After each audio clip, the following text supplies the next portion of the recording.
கர்த்தர் இந்த நாளை தந்தபடி நான் தேவாதி தேவனுக்கு நான் நன்றி செலுத்துகிறேன்.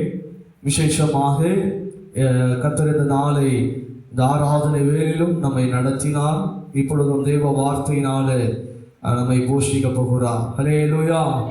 கடந்த 2 வாரங்களாக ஒரே காரியத்தை குறித்து நாம் தியானித்து வருகிறோம். நல்ல கண்களை குறித்து கடந்த 2 வாரங்களாக இதை குறித்து தியானித்து நாம் வந்து கொண்டிருக்கிறோம். அதனுடைய 3வது பாகமாக இன்றைக்கு இந்த நல்ல கண்கள், கிறிஸ்தவர்களுக்கு எப்பேற்பட்ட கண்கள் நமக்கு வேண்டும், உண்டாக வேண்டும் என்று சொல்லி ஆண்டவர் நம்மோடு நடத்துகிறதான காரியங்களை நமக்கு ஏற்படுத்தியிருக்கிற இந்த நேரத்தில் நான் சொல்ல ஆசைப்படுகிறேன். ஹல்லேலூயா. மற்ற காரியங்களை நான் இப்பொழுது ரீகால் பண்ண உதவி செய்கிறேன். நம்முடைய கண்கள் எப்பேற்பட்ட கண்களாய் இருக்க வேண்டும் என்று சொல்லி ஆண்டவர் கடந்த நாட்களில் பேசினபடியாய் நம்முடைய பார்வை உலகத்தின் பார்வையா இல்லை தேவனுடைய பார்வையா இருக்க வேண்டும் என்று சொல்லி ஆண்டவர் கடந்த நாட்களில் பேசினார். இதற்கான காரியங்களிலே தன் குறைகளை காணும் கண்களாக இருக்க வேண்டும். முதலாவது நம்முடைய குறைகளை நாம் பார்க்க வேண்டும் என்று சொல்லி ஆண்டவர் பேசினார்.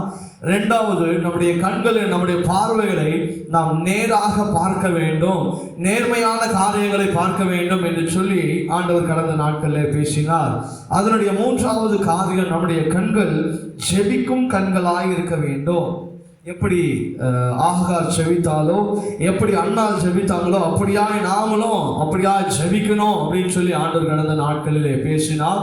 அதனுடைய 4வது காரியம் மற்றவர்களுடைய தேவையை பார்க்கும் கண்களாக இருக்கணும்னு சொல்லி ஆண்டவர் கடந்த வாரங்கள் நம்மளோட போதித்தார், நம்மை நடத்தினார். ஹல்லேலூயா, ஹல்லேலூயா.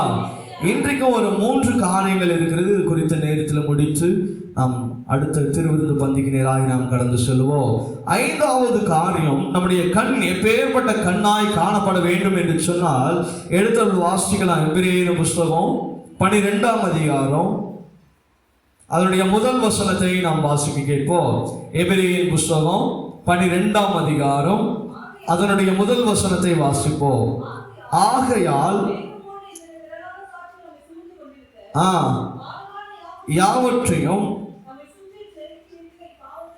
தள்ளிவிட்டு விசுவாசத்தை துவக்கினவரும் முடிக்கிறவருமாய் இருக்கிற இயேசுவை நோக்கி நியமித்திருக்கிற ஓட்டத்தை பொறுமையோடு ஓடக்கடவோம். ஹல்லேலூயா, ஹல்லேலூயா. அடுத்து நமக்கு 5வது கண், நம்முடைய கண் எப்பேற்பட்ட கண்ணா இருக்க வேண்டும் என்று சொன்னால் இயேசுவை நோக்கி பார்க்கும் கண்களாக காணப்பட வேண்டும். ஹல்லேலூயா, ஹல்லேலூயா. யாரை நோக்கி பார்க்கணும்? இயேசுவை நோக்கி பார்க்கணும். இயேசப்பாவை நோக்கி பார்க்கிற கண்ணா இருக்கணும். முதலாவது கண்ணை பார்த்தோம், தன் குறைகளை காணும் கண்ணா இருக்கணும், நேராக பார்க்கிற கண்ணா இருக்கணும், ஜெபிக்கிற கண்ணா இருக்கணும், மற்றவர்களுடைய தேவைகளை பார்க்கிற கண்ணா இருக்கணும்னு சொன்னோம். 5வது, இன்னைக்கு நம்முடைய கண் எப்பேற்பட்ட கண்ணா இருக்கும் என்று வேண்டும் என்று சொன்னால் நம்முடைய கண் இயேசுவை நோக்கி பார்க்கிற கண்ணாய் காணப்படணும். ஹல்லேலூயா, ஹல்லேலூயா.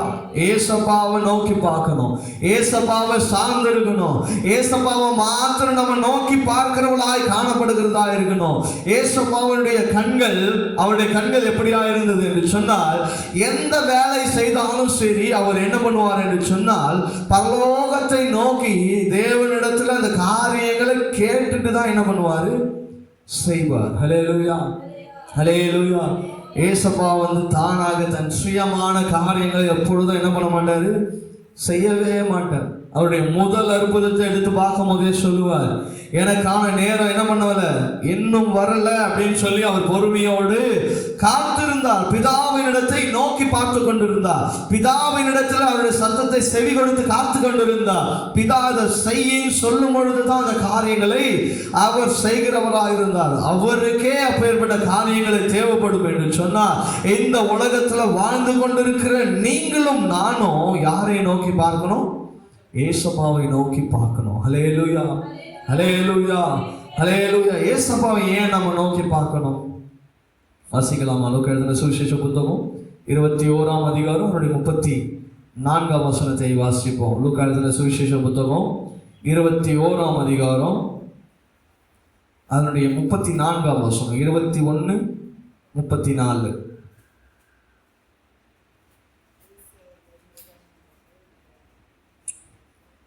லூக்கா எழுதின சுவிசேஷ புத்தகம் 21ஆம் அதிகாரம் அதனுடைய 34ஆம் வசனம்.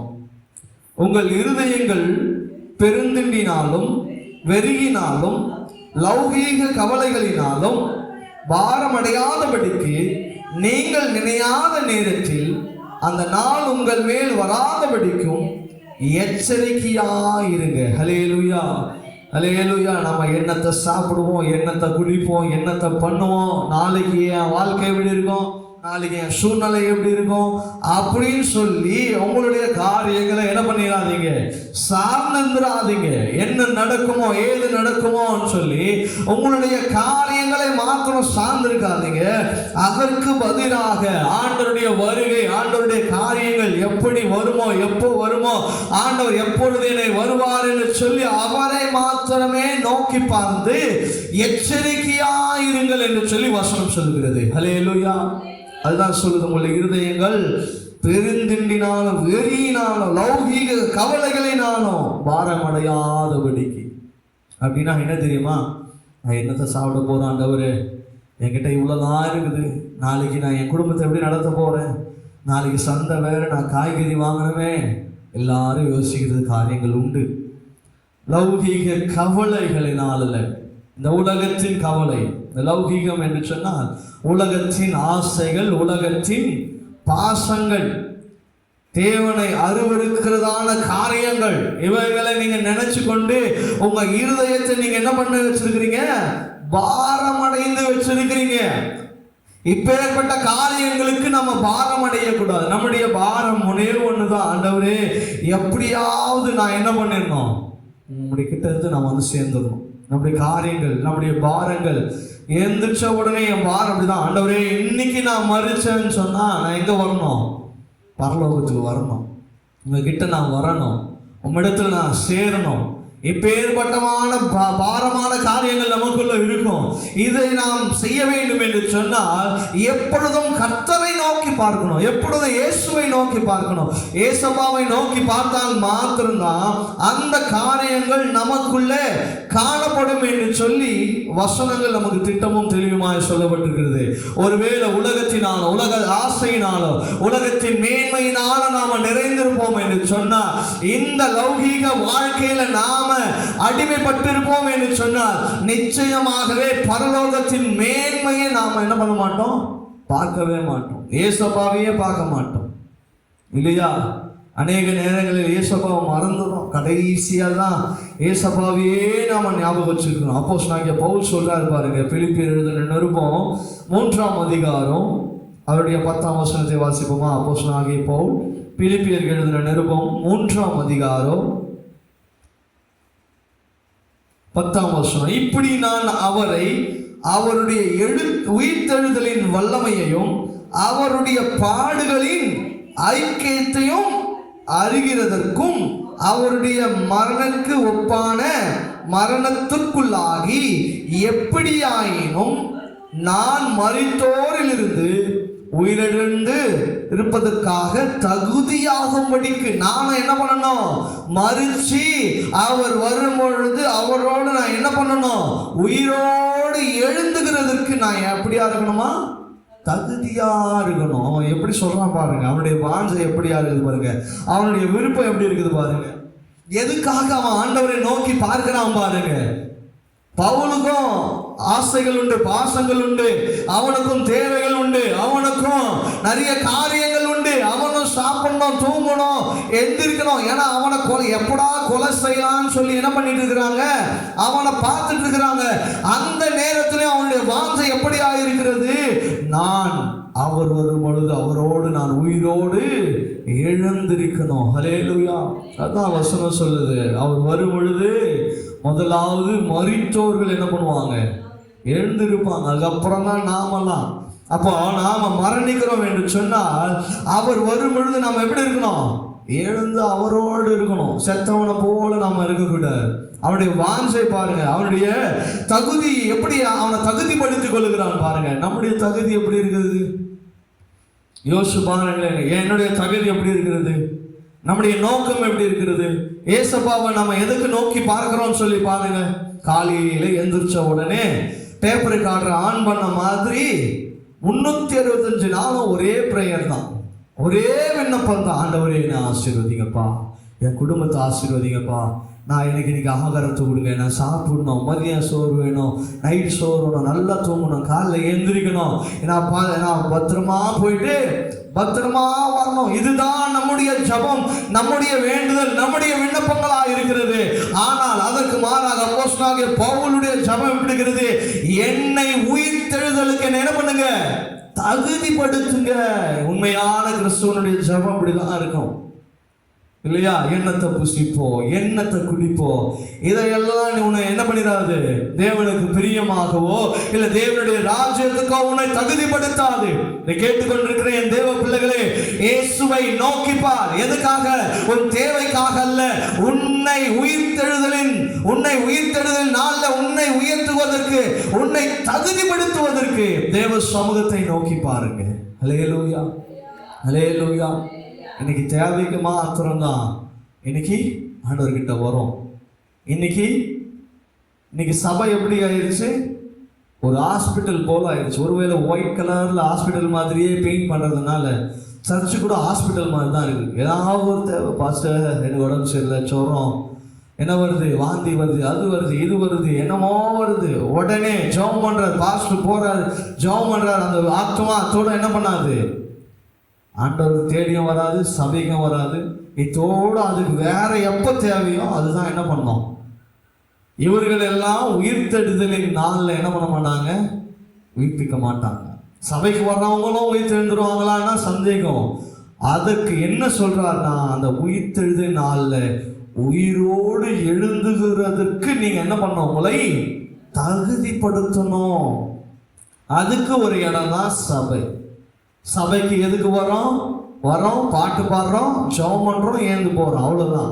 அது அல்ல நம்முடைய வாழ்க்கை. நம்ம ஆலயத்துக்கு வந்தாலும் அந்த ஆலயத்துல வந்து நம்மை தகுதிப்படுத்துகிறதற்கு நம்ம ஆயத்தம் உள்ளவர்களா இருக்கணும். உங்க ஜபங்கள் உங்களை தகுதிப்படுத்துகிறதா இருக்கணும். உங்களை உயிர்த்தெழுதலின் நாள்ல உயிரோடு எழுதுகிறதுக்கு உங்களை தகுதிப்படுத்துகிறவர்களாய் காணப்படணும். உங்க காரியங்கள், உங்கள் அவயங்கள் எல்லாவற்றையும் அப்போஸ்தலனாகிய பவுல் சொல்றாரு. கொலோசியர் நிருபம் 3ஆம் அதிகாரம் அதனுடைய 5ஆம் வசனம் வாசிக்கலாம். ரொம்ப முக்கியமான விஷயம். கொலோசியர் 3ஆம் அதிகாரம் அதனுடைய 5ஆம் வசனம். ஆகையால் விபச்சாரம், அசுத்தம், மோகம், துரிச்சை, விக்கிரக ஆராதனையான பொருளாசை ஆகிய இவைகளை பூமியில் உண்டு பண்ணுகிற உங்கள் அவயங்களை அழித்து போடுங்க. ஏதாவது இடர் உண்டாவதா, அதை அவித்து போடு, அழிச்சிருன்னு சொல்றாரு. என்னவா இருக்கணும்? நீ உன்னுடைய அவயங்களை என்ன பண்ணக்கூடாது, இவைகளால விபச்சாரம், அசுத்தம், மோகம், துரிச்சை, விக்கிரக ஆராதனைக்கு உன் சரீர அவயங்களை நீ என்ன பண்ணக்கூடாது, இடம் கொடுக்கவே கூடாது. உன் பிரெயின் வந்து என்ன பண்ணக்கூடாது, இச்சகமான காரியங்களை யோசிக்க கூடாது. உன் கண் இச்சகமான காரியங்களை பார்க்க கூடாது. உன் காது கேட்கக்கூடாத விஷயங்களெல்லாம் கேட்கக்கூடாது. உன் வாய் தீய வார்த்தைகளினால பேசக்கூடாது. துர் இச்சையினால வார்த்தையினால பேசக்கூடாது. கடினமான வார்த்தையினால பேசக்கூடாது. கீழே தீய கெட்ட வார்த்தைகளினால உன் வாய் என்ன பண்ணக்கூடாது, பேசக்கூடாது. இதையெல்லாம் நீ செய்வாயானால் உங்கள் அவயங்களை என்ன பண்ணுங்க, அழித்து போடுங்க. எது உன்னை அசுத்தப்படுத்துகிறதோ அந்த காரியத்தை என்ன பண்ணிடு, அழிச்சு போட்டுறனே சொல்றார் பவுல். அல்லேலூயா, அல்லேலூயா. உங்களை தகுதிப்படுத்துகிறதற்கு நீங்க என்ன பண்ணணும்னு சொன்னா, இப்பேற்பட்ட காரியங்களுக்கு நீங்கள் ஜாக்கிரதை உள்ளவர்களா இருக்கணும், எச்சரிக்கை உள்ளவர்களா இருக்கணும். டேஞ்சர் போர்டு வச்சுக்கணும். வாய் ஏதாவது பேச வருதா உடனே வாய் என்ன பண்ணணும், க்ளோஸ் பண்ணணும். தீய வார்த்தைகளை கேட்கறீங்களா, உடனே உன் காதை அடைச்சிரு. தீய காரியங்களை பார்க்கறியா, உடனே உன் கண்ணை மூடு. உன்னுடைய காரியங்கள், கைகளோ கால்களோ தீய பழக்க வழங்களுக்கு நேராக ஓடுதா, அதை நீ என்ன பண்ணு, கட்டுப்படுத்து. அப்படி இல்லை என்று சொன்னால் இவர்களை நீங்க அழித்து போடுறீங்களோ இல்லையோ, உங்களுடைய வருகையில கர்த்தர் உங்களை என்ன பண்ணிடுவாரு, அழித்து போட்டுருவார். ஹல்லேலூயா, ஹல்லேலூயா. கேட்டுக்கொண்டிருக்கிற என் தேவ பிள்ளைகளே, உங்களுடைய கண்கள் இயேசுவை நோக்கி பார்க்கிற கண்களா இருக்கட்டும். தேவன் எபேசியர் புத்தகம் 4ஆம் அதிகாரம் அதனுடைய 22ஆம் வசனத்தில் சொல்ற போஸ்ட் 4ஆம் அதிகாரம் அதனுடைய 22ஆம் வசனம் சொல்றது, அந்தபடி முந்தின நடக்கைக்குரிய மோசம் போக்கும் இச்சைகளினாலே கெட்டு போகிற பழைய மனுஷனை நீங்க என்ன பண்ணுங்களாம், கலைத்து போட்டுருங்க. உங்ககிட்ட தேவனை விட்டும் பிரிக்கும் காரியங்கள் உங்களுக்குள்ள இருக்கவே கூடாது என்று சொல்லி அப்போஸ்தலனாகிய பவுல் சொல்லுகிறார். ஹல்லேலூயா. தேவனை விட்டு பிரிக்கிற ஏதாவது செயல் உங்களுக்குள்ள இருக்குதா? ஒருவேளை அந்த பேர்பட்ட மனுஷன் கூட இருக்கிறானா, இன்னைக்கு போவாத ஆலயத்துக்கு நான் அடுத்த வாரம் போய்க்கலாம், இன்னைக்கு இருக்கிற வேலையை பார்ப்போம், ஊருக்கு போவோம், சொந்தக்காரனை பார்ப்போம், எங்கேயாவது வெளி வேலைக்கு போவோம், எங்கேயாவது ஊர் சுற்றுவான்னு சொல்றானா, அவனை என்ன பண்ணு, அப்படி அந்த டைம்ல கட் பண்ணு. தேவனை விட்டு பிரிக்கும் காரியம் என்னவா இருந்தாலும் சரி, உன் பிள்ளையா இருக்கலாம், கணவனா இருக்கலாம், மனைவியா இருக்கலாம், தாயா இருக்கலாம், தகப்பனா இருக்கலாம், யாரா வேணா இருக்கட்டும், முதலாவது ப்ரையாரிட்டி நமக்கு யாரா இருக்கணும்? ஏசப்பா தான். இயேசுவை நோக்கி பாருங்க. ஒருவேளை ஏசப்பாவை நோக்கி பார்க்காம உலகத்தெல்லாம் நோக்கி பார்த்தோம் என்று சொன்னால் உலக ஆசையினால விழுந்து கிடப்போம். இன்னைக்கு உலகத்திலிருந்து மேலே வராததுக்கு நம்ம காரணம் என்ன தெரியுமா? உலகத்தை அதிகமாய் நேசிக்கிறது. எவ்வளோ நேசிக்கிறோம் உலகத்தை, அதுலேருந்து மீண்டு வராதபடிக்கு நம்ம உலகத்தை நேசித்து வச்சிருக்கிறோம். இதை யாக்கோபு சொல்றாரு பாருங்க. யாக்கோபின் புத்தகம் 5ஆம் அதிகாரம் அதனுடைய 7ஆம் வசனத்தில் சொல்லப்பட்டிருக்கிறதான காரியங்கள் இப்படி இருக்க, சகோதரரே, கர்த்தர் வருமளவும் நீடிய பொறுமையாயிருங்கள். இதோ பயிரிடுகிறவன் பூமியின் நற்பலனை அடைய வேண்டும் என்று முன்மாறியும் பின்மாறியும் வருமளவும் நீடிய பொறுமையோடு காத்திருக்கிறோம். ஆண்டவர் வராரு வராரு வராரு வராருன்னு சொல்லிட்டு நான் இவ்வளவு நாள் காத்திருந்துட்டேன், இவ்வளவு நாள் உண்மையா இருந்துட்டேன், இவ்வளவு நாள் பரிசுத்தமா வாழ்ந்துட்டேன், ஆனால் ஆண்டவர் வரல, ஒருவேளை வரமாட்டாரோ, நான் என் இஷ்டத்தின்படி நான் வாழ்ந்துட்டு போறேன்னு சொல்லி நீ உன் வாழ்க்கையை வாழ்ந்திருக்கிறார். ஒரு பயிரிடுகிறவன் எப்படி அந்த பயிர் அவன் வீட்டுக்கு நெல் அரிசியா கொண்டு வர்றதற்கு எவ்வளவு பொறுமையோடு காத்திருக்கிறானோ, நீங்க பரலோகத்துக்கு போகிற வரைக்கும் நீ பொறுமையோடு தேவ சமூகத்துல காத்திருக்கணும் சொல்லி வசனம் சொல்லுகிறது. ஆண்டவர் வரலையேன்னு சொல்லி உன்னுடைய வாழ்க்கையை உலக ஆசைகளுக்காக ஒப்பு கொடுத்திருக்கிறாரு, உலக இச்சையான காரியங்களுக்கு ஒப்பு கொடுத்திருக்கிறாரு, உலக ஆசை மாசுகளை நீங்க என்ன பண்ணிருக்கிறாரு, உங்கள் இருதயத்தை ஒப்பு கொடுத்திருக்கிறாரு. பொறுமையோடு காத்திருக்கணும். எப்படி இருக்கணும்? பொறுமையோடு காத்திருக்கணும். அதுதான் வசனம் சொல்றது, கலப்பையின் மேல் கை வைத்தவன் திரும்பி பார்க்கவே கூடாது. சுவிசேஷ புத்தகம் 9ஆம் அதிகாரம் 59ஆம் வசனத்தில் நீங்கள் வாசித்து பார்த்தீர்கள் என்று சொன்னால் இந்த வசனம் நமக்கு சொல்லப்பட்டிருக்கிறது. இயேசுவை ஏற்றுக்கொண்டு இயேசுவை நம்பி வந்த பிள்ளைகள் என்ன பண்ணக்கூடாது? பின்னால திரும்பி பார்க்கவே கூடாதுப்பா. கலப்ப மேல கையை வச்சிட்டியா, நீ திரும்பவே கூடாது. இயேசுவை ஏற்றுக்கொண்டு இயேசுவை சொந்த ரட்சகராக ஏற்றுக்கொண்டாய் என்று சொன்னால் உன்னோட வாழ்க்கை பின் மாற்றத்தில் போவோம் என்று சொன்னால், நீ இயேசுவை ஏற்றுக்கொள்கிறதுக்கு முன்பாக இருந்ததை விட இயேசுவை ஏற்றுக்கொண்டு பின்மாற்றத்தில் போறீங்க பாருங்க, அது மிகவும் பயங்கரமான பாவமாக இருக்கும். ஹல்லேலூயா, ஹல்லேலூயா. இயேசுவை அறியாம இருக்கிறாங்க பாருங்க, அதுவே பாவம் தான். ஆனால் இயேசுவை அறிந்து அவர் என் வாழ்க்கையில ஒண்ணுமே செய்யலன்னு சொல்லி குதிரை தள்ளி விட்டு ஓரமா ஓடுறாங்க பாருங்க, ஆண்டவர் அவங்கள மன்னிக்கவே மாட்டார். ஹல்லேலூயா, ஹல்லேலூயா. எல்லா வேலையிலும் கர்த்தரை நோக்கி பாருங்க, இயேசுவை நோக்கி பாருங்க, அவர் உங்களுக்காக செய்த காரியங்களை நோக்கி பாருங்க. இது ஆண்டவர் உங்களுக்கு எச்சரிக்கையாய் சொல்லப்படுகிற காரியங்கள். ஹல்லேலூயா, ஹல்லேலூயா. 5வது காரியம், யாரை நோக்கி பார்க்கிற கண்ணா இருக்கணும்? இயேசுவை நோக்கி பார்க்கிற கண்கள். 6வது காரியம் 2 கொரிந்தியர் 4ஆம் அதிகாரம் அதனுடைய 17ஆம் வசனத்தை வாசிப்போம். சுருக்கமாய் நாம் பார்ப்போம். 2 கொரிந்தியர் புஸ்தகம் 4ஆம் அதிகாரம் அதனுடைய 17ஆம் வசனத்தை வாசிப்போம். 2 கொரிந்தியர் புஸ்தகம் 4ஆம் அதிகாரம் 17ஆம் வசனம்.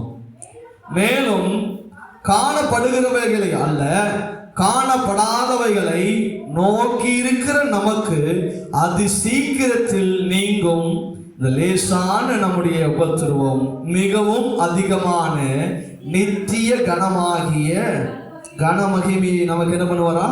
உண்டு பண்ணுகிறார். ஹல்லேலூயா, ஹல்லேலூயா. 6வது காரியம், காணப்படாதவைகளை நோக்கி பார்க்கிற கண்களா இருக்கணும். நான் வசனம் சொல்லுது, எப்பா காணப்படாதவைகளை நோக்கி பாருங்க. நீங்க சிஸ்டர்களை பார்த்து ஆண்டவர் சொல்ற, நீங்கள் என்னை கண்டு விசுவாசிக்கிறீர்கள். ஆனா இனி வர போறவெல்லாம் என்ன பண்ண மாட்டான், என்னை பார்க்காமலே என்னை விசுவாசிக்கிறான். கண்டு விசுவாசிக்கிறவனை பார்க்கலாம், காணாமல் விசுவாசிக்கிறவன் பாக்கியவான் என்று சொல்லப்பட்டிருக்கிறது. அப்படியாக இன்றைக்கு காணப்படாத இயேசு கிறிஸ்துவை நோக்கி பார்க்கிற கண்கள், பரலோகம் என்ன எப்படி இருக்கும் என்று தெரியாத உனக்கு அதை நோக்கி பார்க்கிறதே உன் வேலையா இருக்கணும். அப்பதான் நீ பாக்கியவான். பரலோகம் இருக்குதா இல்லையான்னு சொல்லி உனக்குள்ள எந்த கேள்வியும் வரக்கூடாது. ஏன்னா ஆண்டவர் சொல்லியிருக்கிறார், உனக்கான ஸ்தலத்தை அவர் என்ன பண்ணி கொண்டிருக்கிறார், ஆயத்தம் பண்ணி கொண்டிருக்கிறார், உண்டு பண்ணி கொண்டிருக்கிறார்.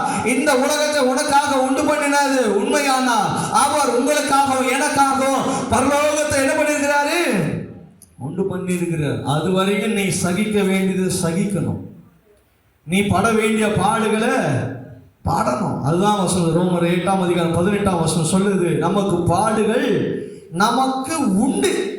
கிறிஸ்துவ வாழ்க்கையில் இருக்கிற உனக்கு பாடுகள் உண்டு, அதை நீ சகிக்கணும். ஏன்னா நீ காணப்படுகிறவளை நோக்கி அல்ல, காணப்படாதவைகளை நீங்க என்ன பண்ணி இருக்கிறீங்க, நோக்கி இருக்கிறீங்க. இல்லாத ஒன்றை விசுவாசிக்கிற, நீ இல்லாததை நோக்கி பார்த்து கொண்டிருக்கிற. அப்ப உனக்கு பாடு வரதான் செய்யும், கஷ்டம் வரதான் செய்யும். ஆனால் நீ விசுவாசத்தோடு அந்த காணப்படாதவைகளை நீ நோக்கி இருக்கும் பொழுது, அது சொல்றாரு 1 பேதுரு 5:10 நித்திய மகிமை உண்டாயிருக்குமா. ஹல்லேலூயா. அப்படின்னா அழியாத மகிமை. 1 பேதுரு 5:10 அதனுடைய 10 வாசிக்க கேட்கலாமா? 1 பேதுரு 5:10.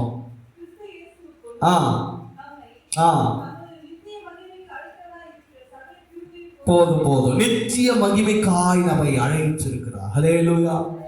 நித்திய மகிமை, அழிவில்லாத மகிமை. இந்த உலகத்துல இல்லையா, கொஞ்ச நாள் தான். இந்த உலகத்துல உன்னை போட்டுறாங்கல்ல, உங்களை வந்து தலை மேல தூக்கி வச்சாங்கன்னா கொஞ்ச காலம். ஆனால் ஆண்டவர் உன்னை மகிமைப்படுத்துவார் என்று சொன்னால் அது நித்திய மகிமையாக இருக்கும். ஹல்லேலூயா. அந்த நித்திய மகிமையை நீங்க பெற்றுக்கொள்ள வேண்டும் என்று சொன்னால் இந்த உலகத்துல நீ பாடுகளை பட்டுதான் ஆகணும். யாக்கோபு 1:2 சொல்லுது, சோதனையை சகிக்கிற மனுஷன் பாக்கியம். அவனுக்கு சோதனை வரும்பா. ஏன்னா நீ காணப்படாதவையை நோக்கி பார்த்து கொண்டிருக்கிற, நீ காணப்படாதவை விசுவாசிக்கிற. உனக்கு சோதனை வரும், துக்கம் வரும், போராட்டம் வரும், வியாதி வரும், உனக்கு கஷ்டம் எல்லாமே உன்னை மேற்கொள்ள வரும். இதெல்லாம் என்ன அடையாளம்னா, நீ உண்மையாய் நீதியாய் நேர்மையான பாதையில நடந்து செல்லுகிறீங்கன்னு என்று அர்த்தம். ஹல்லேலூயா. ஹல்லேலூயா. இன்னைக்கு நிறைய கிறிஸ்தவர்கள் சொல்லுகிறத நம்ம பார்க்க முடியும். எப்போ பார்த்தாலும் எங்களுக்கு பிரச்சனை பாஸ்டர். ஒரு பிரச்சனை போனால் ஒரு பிரச்சனை வருது, நிம்மதியே இல்லை, சந்தோஷமே இல்லை, சமாதானமே இல்லை. எப்போ பார்த்தாலும் பாடுகள், நிந்தைகள், அவமானங்கள், இதுதான் என் வாழ்க்கையில் வந்து கொண்டே இருக்குது அப்படின்னு சொல்றீங்களா? ஒன்று நல்லா புரிஞ்சுக்கோங்க, நீங்கள் சரியான பாதையில கடந்து சென்று கொண்டிருக்கிறீங்க. ஹல்லேலூயா. ஹல்லேலூயா. ஏன்னா வசனம் தான் சொல்லுது, அவருடைய பிள்ளைகளுக்கு பாடுகள் உண்டு, துக்கங்கள் உண்டு, என் நிமித்தம் நீங்கள் அவமானப்படுவீர்கள் என்று வசனம் சொல்லுகிறது. இவைகளை சகித்து சந்தோஷத்தோடு ஏற்றுக்கொள்ளுகிறாய் காணப்படணும். ஹல்லேலூயா. ஹல்லேலூயா. இந்த உலகத்துல என்ன ஆஸ்தி வேணாலும் நம்ம சம்பாதிச்சு வச்சிருக்கலாம், எத்தனை கோடி வேணாலும் வீடு வாங்கி வச்சிருக்கலாம், எத்தனை பங்களா வேணாலும் வாங்கி வச்சிருக்கலாம், எத்தனை கார் வேணாலும் வாங்கி வச்சிருக்கலாம், எத்தனை பைக் வேணாலும் வாங்கி வச்சிருக்கலாம், என்ன சொத்து பத்து எல்லாம் நீ சேர்த்து வச்சிருக்கலாம். ஆனால் நீங்கள் பரலோகத்துக்கு போகும்போது இது ஒன்றுமே உங்களோடு வராது. இல்லையா? 6க்கு 3 இல்லையா? அதில் போகும்போது ஒன்றுத்தையும் நம்ம கொண்டு போக முடியாது. ஹல்லேலூயா. ஹல்லேலூயா. ஏன்னா நம்ம காணப்படாதவைகளை நோக்கி பார்க்கிறோம். இந்த பரலோகத்தில் நீங்கள் சேர்த்து வைக்க வேண்டியது கிரீடங்களை சேர்த்து வைங்க. இல்லையா? ஆண்டவர் ஒவ்வொன்றுத்துக்கும் அவர் ஒரு கிரீடத்தை வச்சிருக்கிறார். நீங்கள் உதவி செய்கிறீங்களா, அதுக்கு ஒரு கிரீடம். ஆண்டவரை நம்பி இருக்கிறீங்களா, விசுவாசம் இருக்கிறீங்களா, அவங்களுக்கு ஒரு கிரீடம். இயேசுக்காக ரத்த சாட்சியாகவும் மறிக்கிறீங்களா, அது ஒரு கிரீடம். இந்த கிரீடங்களெல்லாம் நீங்கள் சேர்த்து வைங்க. அதுதான் உங்களை பரலோகத்தில் மகிமைப்படுத்தும். ஹல்லேலூயா. ஹல்லேலூயா. பரலோகத்தில் போய் நான் BMW வச்சுருந்தேன், ஆடி வச்சுருந்தேன், ஃபெராரி வச்சுருந்தேன் அப்படின்லாம் சொன்னால் உன்னை ஒருத்தர் என்ன பண்ண மாட்டான், மதிக்க மாட்டான். எனக்கு ரத்த சாட்சியின் கிரீடம் இருக்கிறதுன்னு சொன்னீங்கன்னா பரலோகம் மேன்மைப்படும். ஹல்லேலூயா. ஹல்லேலூயா. காணப்படாதவைகளை நோக்கி பாருங்க. பரலோகத்தின் மேன்மைதான் நமக்கு முக்கியம். அதான் சொல்றாரு எபிரேயர் 12ஆம் அதிகாரம், எபிரேயர் புஸ்தகம் 12ஆம் அதிகாரம் அதனுடைய 10ஆம் வசனம். எபிரேயர் 12ஆம் அதிகாரம் அதனுடைய 10ஆம் வசனத்தை, அவர்கள் தங்களுக்கு நலம் என்று தோன்றினபடி கொஞ்ச காலம் சிற்றித்தார்கள், இவரோ தம்முடைய பரிசுத்தத்திற்கு நாம் பங்குள்ளவர்களாகும் பொருட்டு நம்முடைய பிரயோஜனத்துக்காகவே நம்ம என்ன பண்றாரா, சிக்ஷிக்கிறார். ஆண்டவர் நம்ம எப்படி சிக்ஷிப்பார்னா நம்முடைய பிரயோஜனத்துக்கு தான். ஆனா நம்ம நினைச்சுக்கிறோம் ஆண்டவர் வேலையே இல்லை, எப்ப பார்த்தாலும் என் வாழ்க்கையில விளையாடுறதே ஒரு விளையாட்டா போச்சுன்னு நம்ம நினைச்சிட்டு இருக்கிறோம். ஆனால் வசனம் சொல்லுகிறது, அவர் நம்முடைய பிரயோஜனத்திற்கு அவர் நம்மை சிக்ஷிக்கிறார். சிக்ஷிக்கிறார்னா ஒன்றும் இல்லை, கஷ்டத்துல கொண்டு போகிறார், பாடுகள் மத்தியில கொண்டு போகிறார், வியாதியின் மத்தியில கொண்டு போகிறார். ஒன்றும் உங்களை கொண்டு போட்டுற மாட்டார். உங்களை பரலோகத்தின் மேன்மைக்காக நம்மை அவர் என்ன பண்ணுகிறாரா, சந்தோஷத்தோடு ஏற்றுக்கொள்ளுங்க அந்த சாட்சியை. யாக்கோபு எழுதின புஸ்தகம் 1ஆம் அதிகாரம் 13ஆம் வசனம் சொல்லுகிறது, நாம் இவைகளை சந்தோஷமாய் எண்ண வேண்டும் என சொல்லுகிறது. எதை அறிந்து நீங்கள் சந்தோஷமா ஏத்துக்கணும்னு சொல்லி வசனம் சொல்லுகிறது. துக்கமா ஏத்துக்காதீங்க.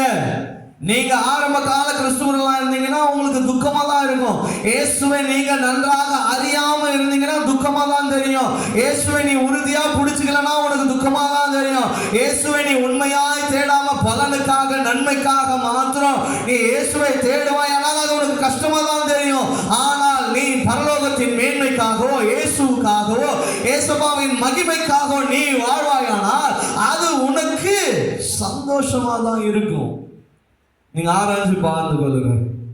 நீங்க உங்க பாடுகளையும் துக்கங்களையும் சந்தோஷமா ஏற்றுக்கிறீங்களா இல்ல துக்கமா ஏற்றுக்கொள்ளுகிறீங்களா அப்படின்னு சொல்லி நீங்க உங்களை ஆராய்ந்து பாருங்க. யூதா எழுதின புஸ்தகம் 1ஆம் அதிகாரம் 24ஆம் வசனம் சொல்லுகிறது, நாம் மாசற்றவர்களாய் நம்மை நிலை நிறுத்துகிறதற்கு அவர் நம்மை நடத்துகிறார். வாசிக்கலாமா? யூதா 24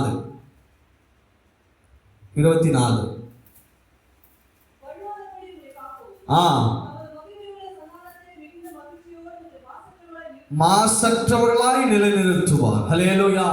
நாம குற்றமற்றவர்களாய் இருக்கணும்னு ஆண்டவர் விருப்பப்படுறார். பரிசுத்தமா வாழணும்னு நினைக்கிறார். இவையெல்லாம் உனக்கு வரும், உனக்கு பாடு வரும், துக்கம் வரும், கஷ்டம் வரும், எல்லாம் உன்னை குத்துவாங்க, உன்னை என்ன பண்ணுவாங்க, சிச்சிப்பாங்க, உன்னை என்னென்னமோ பண்ணுவாங்க. ஆனா இவைகள் எல்லாம் உன்னை மாசற்றவர்களாய் நிலைநிறுத்துறதுக்கு. ஹல்லேலூயா. ஆண்டவர் ஃபில்டர் பண்றாருங்க உங்களை. அதுதான் ஆண்டவர் சொல்றார், உங்களை மாசற்றவர்களாய் குற்றமற்றவர்களாய் ஒழுங்கு உள்ளவர்களாய் ஆண்டவர் என்ன பண்ணுறாரு, இன்னைக்கு நடத்துறாரு. இன்னைக்கு நிறைய பேருக்கு பிடிக்கல ஆண்டவர் நம்மை ஒழுக்கமாய் நடத்துகிறதுக்கு. நம்மை பிடிக்கல, இதை செய்யாத அதை செய்யாதன்னு சொன்னா ஆண்டவர் மேலே நமக்கு கோபம் வருது. ஆண்டவர் சொல்றாருன்னு சொன்னா அதை சொல்லுகிற மனுஷனையும் என்ன பண்றாங்க, இன்னைக்கு வெறுத்து உதறி தள்ளுகிறாங்க. ஆனால் ஒன்று நல்லா புரிஞ்சுக்கொள்ள வேண்டும், ஏன் ஆண்டவர் நம்மளை ஃபில்டர் பண்றாருன்னு சொன்னா அந்த ஃபில்டர் பண்ணுகிறதுல எல்லாம் மேலே தங்கிடும். எல்லாம் நன்மையான காரியங்கள் தான் என்ன வரும், கீழே வரும். நீங்க ஃபில்டர் பண்றதை தான் பாக்குறீங்களே கண்டி, கீழே மாசற்றவர்களாக நீங்க இருக்கிறத என்ன பண்ண மாட்டீங்க, பார்க்க மாட்டீங்க. நீங்க நினைக்கிறாங்க, ஆண்டவரே நான் இப்படியே இருந்துட்டா கூட போதும், நான் இப்படியே வாழ்ந்துட்டா கூட போதும், என்னை கடினப்படுத்திடாதீங்க, என்னை கஷ்டப்படுத்திடாதீங்க, என்னை சிச்சிக்காதீங்கன்னு சொல்லி இன்னைக்கு ஆண்டவர் சமூகத்துல அநேகர் வேண்டுகிறது உண்டு. ஆனால் ஆண்டவர் உண்மையாய் நேசிக்கிற பிள்ளைகள், உண்மையாய் தேடுகிற பிள்ளைகள் அவருடைய சிற்சையை என்ன பண்ண மாட்டாங்க,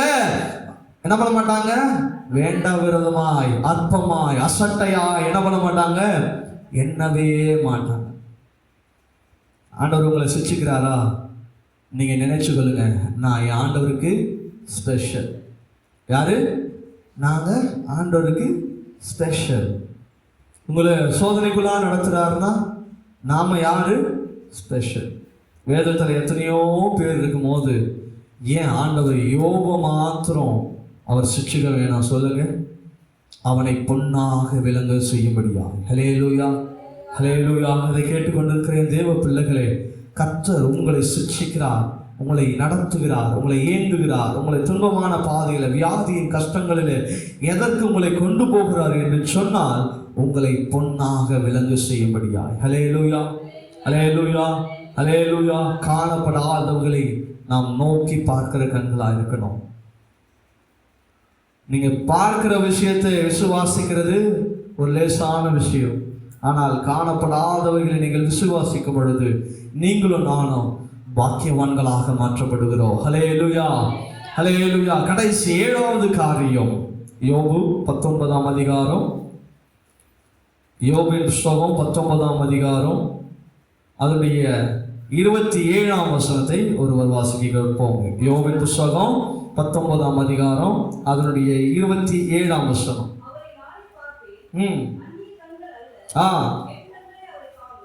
ஹல்லேலூயா, ஹல்லேலூயா. கடைசியாக இயேசுவை காண நாம துடிக்கிற கண்களா இருக்கணும். ஹல்லேலூயா. ஏசப்பாவை பார்க்கறதுக்கு ரெடியா இருக்கணும். முதல்ல ஏசப்பாவை பார்க்கணும்னு சொன்னேன். இப்போ ஏசப்பாவை பார்க்கறதுக்கு நாம ஆவலா இருக்கணும். ஹல்லேலூயா. இது எதை குறிக்கிறது என்று சொன்னால் அவருடைய 2ஆம் வருகைக்கு நாம் ஆயத்தப்படுகிற நம்முடைய கண்களாய் பார்க்கணும். ஹல்லேலூயா. அவர் சொல்லிட்டு வர மாட்டாருப்பா, நான் நாளைக்கு வரேன், நாளைக்கு 5 மணிக்கு வந்துடுவேன், வந்து உன்னை பார்த்து உன்னை கூட்டிட்டு போயிடுறேன்னு சொல்ல மாட்டார். அவர் எப்படி வருவாரா? ஒரு திருடன் வருகிற விதமாய் வருவார். ஹல்லேலூயா. அவர் வருகிறதற்கு ஒரு சில அடையாளங்களை சொல்லிட்டு போயிருக்கிறார். அந்த அடையாளங்கள் இன்னைக்கு இந்த நாளில் என்ன பண்ணி கொண்டிருக்கிறது? நடந்து கொண்டிருக்கிறது. அப்ப ஏசப்பா என்ன பண்ண போறாரு? சீக்கிரமா அவங்களை பார்க்க வர போறாரு. என்ன குப்பமா? ஏசப்பா அவங்களை பார்க்க வர போறாரு, சீக்கிரமா வர போறாரு. நீங்க என்ன பண்ணணும்?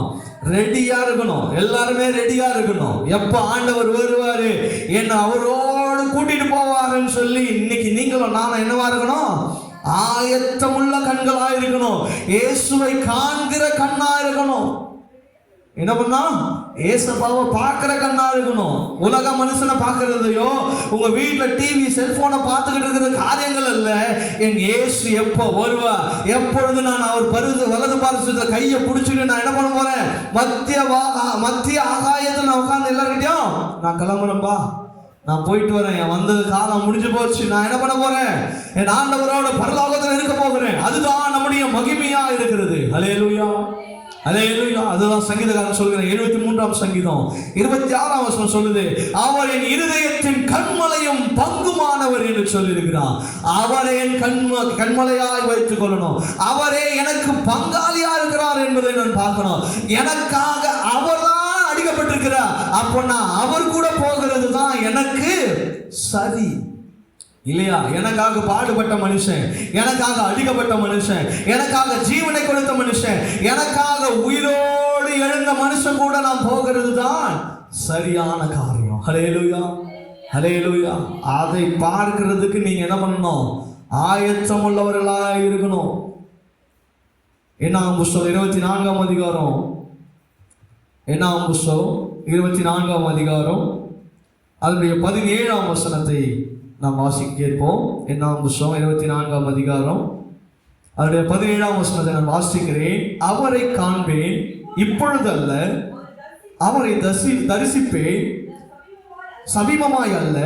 ஒரு நட்சத்திரம் யாக்கோபில் இருந்து உதிக்கும், ஒரு செங்கோல் இஸ்ரவேலில் இருந்து எழும்பும், அது மோவாபின் எல்லைகளை நெருக்கி எல்லாரையும் நிர்மூலமாக்கும். ஹல்லேலூயா. அங்க சொல்றான் பாருங்க, அவரை ஆயத்தப்படுகிறதற்கு நான் என் கண்களை ஏறெடுத்து பார்த்திருக்கிறேன். ஹல்லேலூயா, ஹல்லேலூயா. பழைய ஏற்பாட்டிலேயே சொல்லிருக்கிறான். ஏசாயா சொல்றாரு பாருங்க, 26ஆம் அதிகாரம், ஏசாயா எழுதின தீர்க்கதரிசன புத்தகம், அவர் அருமையா சொல்லியிருப்பார். 26ஆம் அதிகாரம்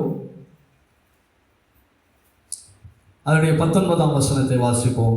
ஏசாயா எழுதின தீர்க்கதரிசன புத்தகம் 26ஆம் அதிகாரம் அதனுடைய 19ஆம் வசனம், மரித்து உம்முடையவர்கள் பிரேதமான என்னுடையவர்களோடு கூட எழுந்திருப்பார்கள், மண்ணிலே தங்கியிருக்கிறவர்களே விழித்து கெம்பீரியுங்கள், உம்முடைய பனி பூண்டுகளின் மேல் பெய்யும், பனி போல் இருக்கும், மரித்தோரை பூமி புறப்பட பண்ணும். ஹல்லேலூயா.